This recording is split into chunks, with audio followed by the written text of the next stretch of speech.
Hello అండి, ఈరోజు వీడియోలో కోకోనట్ చట్నీ చాలా అంటే చాలా ఈజీగా చేసుకోవచ్చు. అలాగే చాలా టేస్టీగా ఉంటుందండి. కొంచెం నెయ్యి వేసుకొని తిన్నామంటే వేడి వేడి రైస్తో చాలా బాగుంటుందన్నమాట.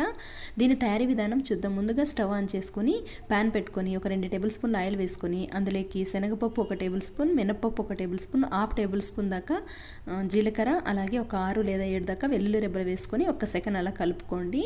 ఆ తర్వాత వచ్చేసి ఇందులోకి ఒక 3 ఎండుమిర్చి, ఒక 3 పచ్చిమిర్చి తుంచుకొని వేసుకోండి. వీటిని కొంచెం వేయించుకుందాము. ఇలా కొంచెం వేగాయి అప్పుడు ఇందులోకి 1 కప్పు దాకా పచ్చి కొబ్బరి ముక్కలు కూడా వేసుకొని ఈ కొబ్బరి ముక్కలంతా కలిసే విధంగా ఒకసారి కలుపుకోండి. తర్వాత ఇందులోకి ఒక మీడియం సైజు టమాటోని చిన్న ముక్కలుగా కట్ చేసుకొని వేసుకొని అలాగే ఉప్పు కూడా వేసుకొని ఈ టమాటో ముక్కలు అలాగే కొబ్బరి ముక్కలు కొంచెం వేగే వరకు వేయించుకోవాలి. టమాటో ముక్కలు కొంచెం మెత్తబడితే సరిపోతాయి అన్నమాట. ఇలా అంతా ఒకసారి కలుపుకొని ఇప్పుడు మనము మూత పెట్టేసుకొని మధ్య మధ్యలో కలుపుకుంటూ టమాటో ముక్కలు మెత్తబడే వరకు మనం వేయించుకొని తీసుకోవాలన్నమాట. ఇలా ఒక 5 మినిట్స్ మీరు మూత పెట్టి ఉంచారంటే టమాటో ముక్కలు మెత్తబడిపోతాయి.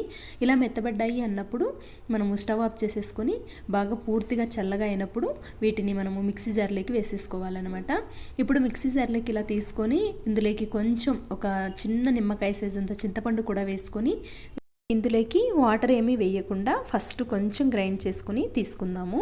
ఇలా కొంచెం గ్రైండ్ అయింది అన్నప్పుడు కొంచెం వాటర్ వేసుకొని మనము పల్స్ ఇచ్చుకుంటూ మనం రోట్లో చట్నీ చేసుకుంటే ఎలా ఉంటుందో ఆ విధంగా గ్రైండ్ చేసుకోవాలి. చూడండి, వీడియోలో చూపించిన విధంగా గ్రైండ్ చేసుకుని ఇప్పుడు ఒక గిన్నెలోకి తీసేసుకుందాం చట్నీ. తర్వాత పోపు కోసం స్టవ్ ఆన్ చేసుకొని ప్యాన్ పెట్టి 1 టేబుల్ స్పూన్ ఆయిల్ వేసుకొని కొద్దిగా ఆవాలు, కొంచెం మినపప్పు, కొంచెం జీలకర్ర, కొంచెం కరివేపాకు కూడా వేసుకొని అంతా ఒకసారి బాగా వేయించుకోండి.